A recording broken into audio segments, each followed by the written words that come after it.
Hello dear friends. Famous 5 on the Treasure Island. Chapter 10. Before we starts, kindly subscribe our channel, and press the bell icon, so you can get all updates, thanks. An astonishing offer. The next morning the papers were full of the extraordinary way in which the old wreck had been thrown up out of the sea. The newspaper men had got out of the children's uncle the tale of the wreck and the lost gold, and some of them even managed to land on Kieran Island and take pictures of the old ruined castle. George was furious. "It's my castle!" she stormed to her mother. "It's my island. You said it could be mine." You did. "I know, George dear," said her mother. "But you really must be sensible. It can't hurt the island to be landed on, and it can't hurt the castle to be photographed." "But I don't want it to be," said George, her face dark and sulky. "It's mine. And the wreck is mine." "You said so." "Well, I didn't know it was going to be thrown up like that," said her mother. "Do be sensible, George. What can it possibly matter if people go to look at the wreck? You can't stop them." George couldn't stop them, but that didn't make her any the less angry about it. The children were astonished at the interest that the cast-up wreck caused, and because of that, Kieran Island became an object of great interest too. Sightseers from the places all around came to see it, and the fishermen managed to find the little inlet and land the people there. George sobbed with rage, and Julian tried to comfort her. "Listen, George. No one knows our secret yet. We'll wait till this excitement has died down, and then we'll go to Kieran Castle and find the ingots. If someone doesn't find them first," said George, drying her eyes. She was furious with herself for crying, but she really couldn't help it. "How could they?" said Julian. "No one has seen inside the box yet. I'm going to wait my chance and get that map out before anyone sees it." But he didn't have a chance, because something dreadful happened. Uncle Quentin sold the old box to a man who bought antique things. He came out from his study, beaming, a day or two after the excitement began, and told Aunt Fanny and the children. "I've struck a very good bargain with that man," he said to his wife. "You know that old tin-lined box from the wreck? Well, this fellow collects curious things like that, and he gave me a very good price for it. Very good indeed. More even than I could expect for the writing of my book." As soon as he saw the old map there and the old diary, he said at once that he would buy the whole collection. The children stared at him in horror. The box was sold. Now someone would study that map and perhaps jump to what ingots meant. The story of the lost gold had been put into all the newspapers now. Nobody could fail to know what the map showed if they studied it carefully. The children did not dare to tell Uncle Quentin what they knew. It was true he was all smiles now, and was promising to buy them new shrimping nets, and a raft for themselves, but he was such a changeable person. He might fly into a furious temper if he heard that Julian had taken the box and opened it himself, while his uncle was sleeping. When they were alone, the children discussed the whole matter. It seemed very serious indeed to them. They half wondered if they should let Aunt Fanny into the secret, but it was such a precious secret, and so marvelous, that they felt they didn't want to give it away to anyone at all. "Now listen," said Julian, at last. We'll ask Aunt Fanny if we can go to Kieran Island and spend a day or two there, sleep there at night too, I mean. That will give us a little time to poke round and see what we can find. The sightseers won't come after a day or two, I'm sure. Maybe we'll get in before anyone tumbles to our secret. After all, the man who brought the box may not even guess that the map shows Kieran Castle. They felt more cheerful. It was so awful to do nothing. As soon as they had planned to act, they felt better. They decided to ask their aunt the next day if they might go and spend the weekend at the castle.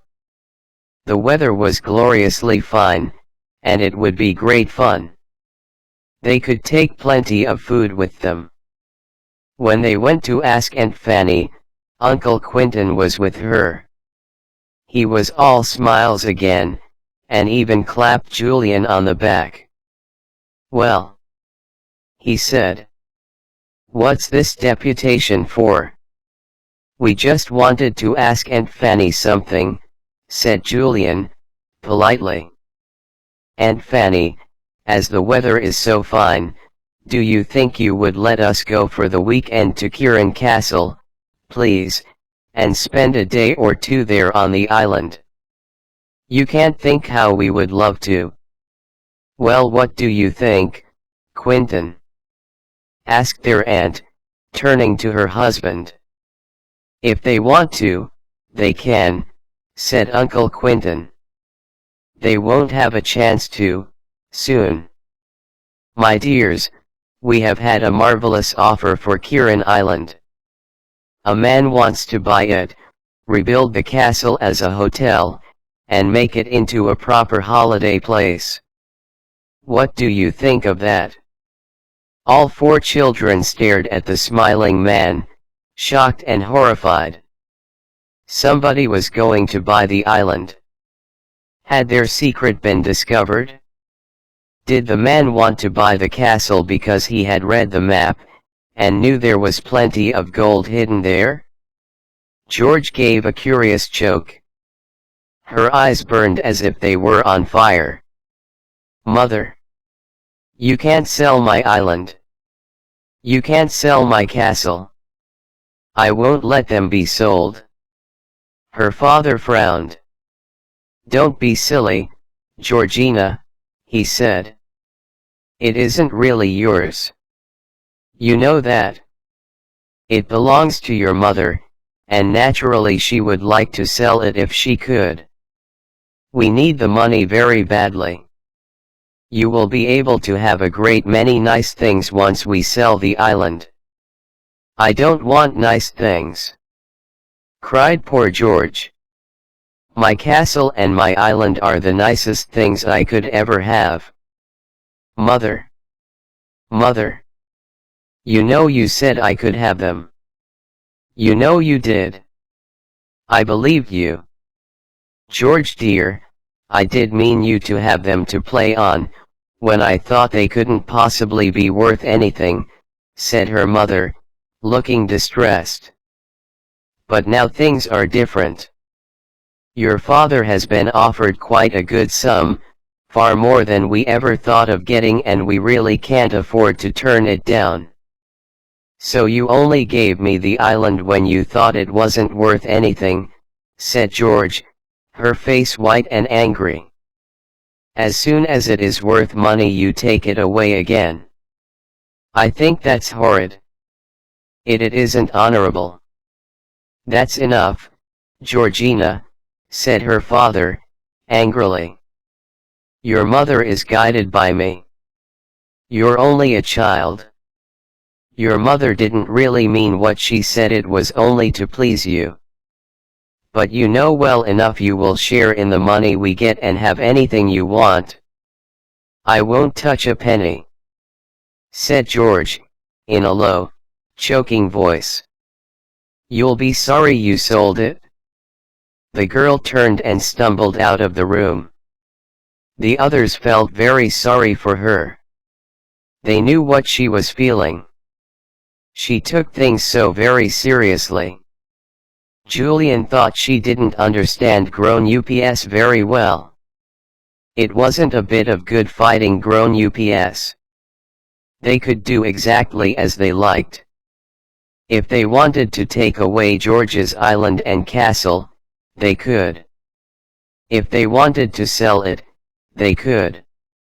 But what Uncle Quentin didn't know was the fact that there might be a store of gold ingots there. Julian stared at his uncle and wondered whether to warn him. Then he decided not to. There was just a chance that the 4 children could find the gold first. "When are you selling the island, Uncle?" he asked quietly.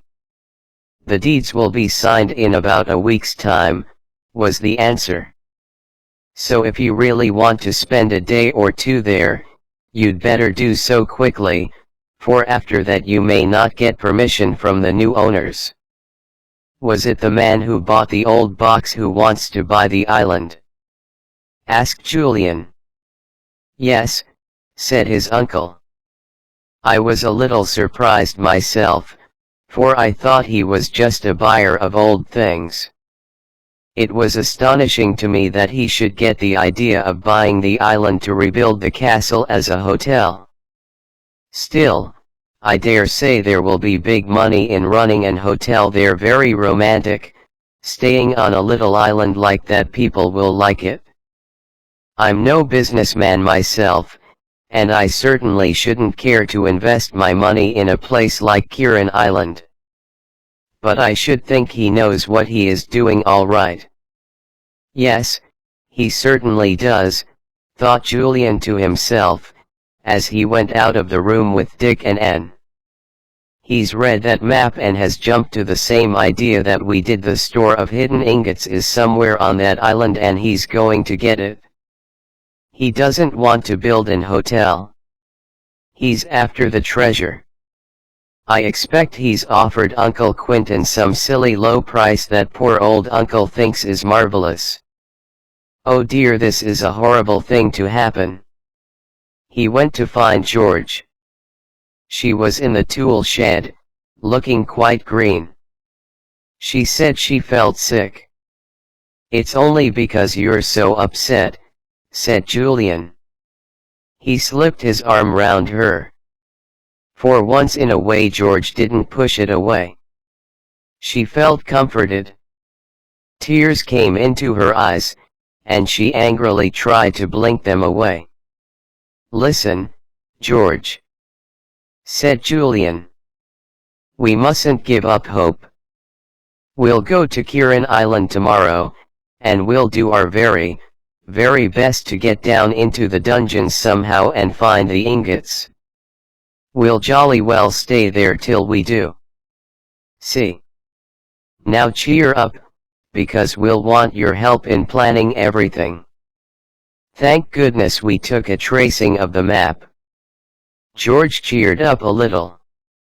She still felt angry with her father and mother, but the thought of going to Kirin Island for a day or 2, and taking Timothy too, certainly seemed rather good. "I do think my father and mother are unkind," she said. "Well, they're not really," said Julian, wisely. "After all, if they need money badly, they would be silly not to part with something they think is quite useless. And you know, your father did say you could have anything you want. I know what I would ask for, if I were you." "What?" asked George. "Timothy." "Of course," said Julian. And that made George smile and cheer up tremendously.